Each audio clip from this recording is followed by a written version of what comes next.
Então, gente, vamos lá para a correção da nossa atividade, certo? Eu tinha colocado aqui uma questãozinha básica aqui. Eu vou voltar aqui para a tela do celular para a gente poder identificar aqui. E eu tinha colocado assim, ó. Pedro foi a uma loja de brinquedos e comprou para sua filha um jogo de tabuleiro, um carrinho de controle remoto e um quebra-cabeças, certo?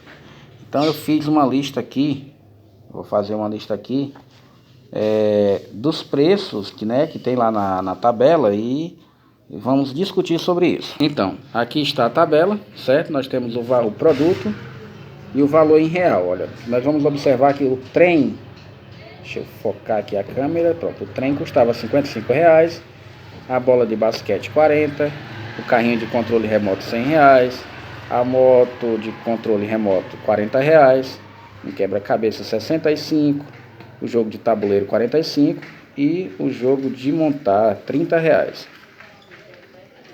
Então vamos lá. Pedro comprou um jogo de tabuleiro, um carrinho de controle e um quebra-cabeças. A pergunta: qual o valor da compra de Pedro? Para responder essa questão, nós vamos fazer aqui a junção dos preços de cada item que o Pedro comprou. Vamos lá. Ele comprou o quê?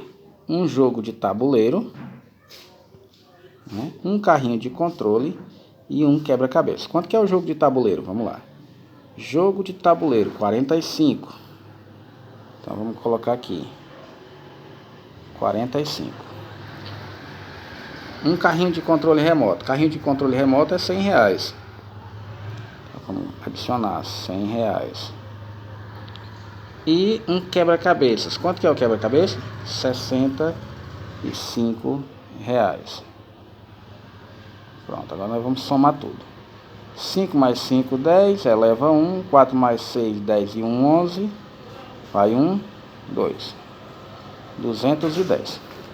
Então, qual o valor da compra? Valor da compra, né? 210. Qual a operação que nós usamos? Foi a adição. Aí a outra questão dizia o seguinte: o Pedro realizou o pagamento em 3 parcelas, certo? Qual é o valor da parcela? Pronto. Quanto que o Pedro tinha gasto lá? 210, certo? E ele dividiu em 3 parcelas. Quando fala em dividir, então eu vou usar uma continha de divisão. O número 3 das parcelas será o meu divisor. Então 210 dividido por 3 dá 70. Certo? Então o que acontece? O Pedro, ele dividiu a compra dele em 3 parcelas de R$70. Qual foi a operação utilizada aqui, pessoal? Quando eu falo dividiu em 3 parcelas, eu estou usando a divisão. Pedro pagou com uma nota de R$100 a primeira parcela. Quanto que ele recebeu de troco? Ó, nós temos o valor da parcela, certo? E nós temos o dinheiro que ele deu, ó, R$100, tá? Nós temos que usar uma operação para saber. Nós vamos tirar 70 de 100. Quando eu falo tirar, então já vou falar que eu estou usando uma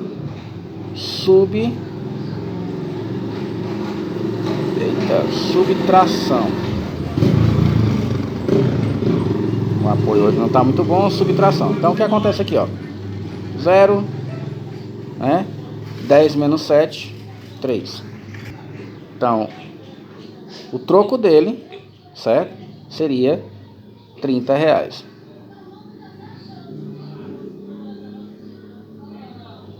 O troco dele seria R$30.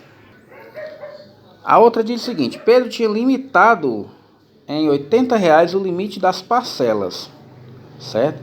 Que brinquedo ele poderia comprar mais? Quando nós voltamos aqui para nossa tabela, né? Nós vamos ver o que? Se era R$70 o limite dele, certo? E ele aumentou para 80, então sobrou quanto? R$30 em cada parcela, tá? Acrescentou mais R$30, aliás, nas parcelas tudo.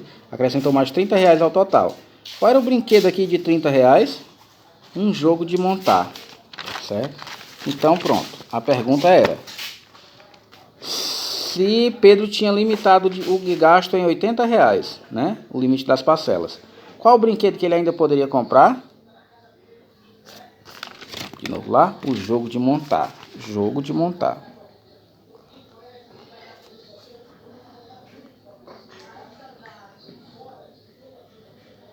Pronto, essa era a resposta. A outra: se o limite do Pedro fosse de R$90, se o limite dele fosse de R$90, aí sobrariam quanto? Sobrariam R$60, certo? Sobrariam R$60 da compra que ele fez. Qual era, né, o bilhete, o brinquedo que ele poderia comprar mais? Aqui diz aqui. Que brinquedo dava para comprar mais? Ora, dava para comprar outro trem e ainda sobraria R$5. Dava para comprar uma bola de basquete e ainda sobrariam R$20. Dava para comprar uma moto de controle remoto e ainda sobraria R$20. Não daria para comprar um quebra-cabeça, certo? Mas ainda daria para comprar dois jogos de montar. Então, ou o trem, certo? Essa resposta ela tem mais de uma resposta correta, né? Ou o trem,